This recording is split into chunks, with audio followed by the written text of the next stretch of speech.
Deuteronomy 5, the Ten Commandments. Moses summoned all Israel and said, "Hear, Israel, the decrees and laws I declare in your hearing today. Learn them and be sure to follow them. The Lord our God has made a covenant with us at Horeb. It was not with our ancestors that the Lord made this covenant, but with us, with all of us who are alive here today. The Lord spoke to you face to face out of the fire on the mountain. At that time I stood between the Lord and you to declare to you the word of the Lord, because you were afraid of the fire and did not go up the mountain." And he said, "I am the Lord your God, who brought you out of Egypt, out of the land of slavery. You shall have no other gods before me. You shall not make for yourself an image in the form of anything in heaven above, or on the earth beneath, or in the waters below. You shall not bow down to them or worship them, for I, the Lord your God, am a jealous God, punishing the children for the sin of the parents to the third and fourth generation of those who hate me, but showing love to 1,000 generations of those who love me and keep my commandments. You shall not misuse the name of the Lord your God, for the Lord will not hold anyone guiltless who misuses his name. Observe the Sabbath day by keeping it holy, as the Lord your God has commanded you. 6 days you shall labor and do all your work, but the seventh day is a Sabbath to the Lord your God. On it you shall not do any work, neither you nor your son or daughter, nor your male or female servant, nor your ox, your donkey, or any of your animals, nor any foreigner residing in your towns, so that your male and female servants may rest as you do. Remember that you were slaves in Egypt, and that the Lord your God brought you out of there with a mighty hand and an outstretched arm. Therefore the Lord your God has commanded you to observe the Sabbath day.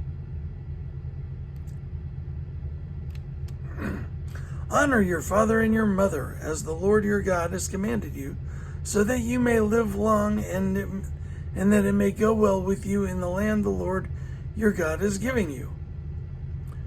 You shall not murder. You shall not commit adultery. You shall not steal.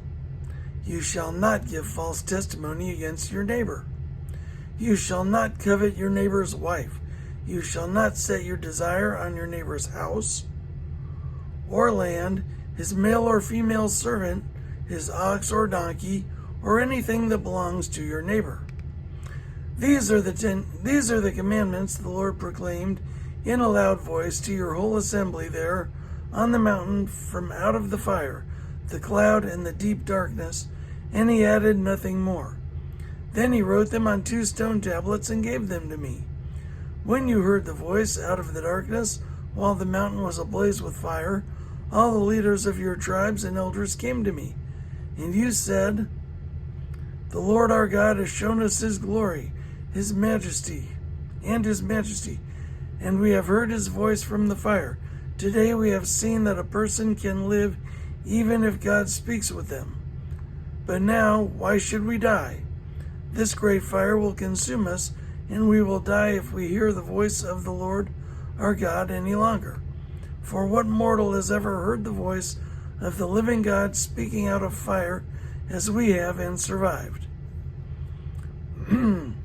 Go near and listen to all that the Lord our God says, then tell us whatever the Lord our God tells you.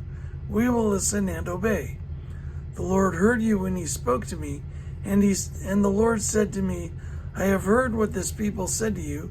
Everything they said was good. Oh, that their hearts would be inclined to fear me and keep all my commands always, so that it might go well with them and their children forever. Go tell them to return to their tents. But you stay here with me, so that I may give you all the commands, decrees, and laws you are to teach them to follow in the land I am giving them to possess.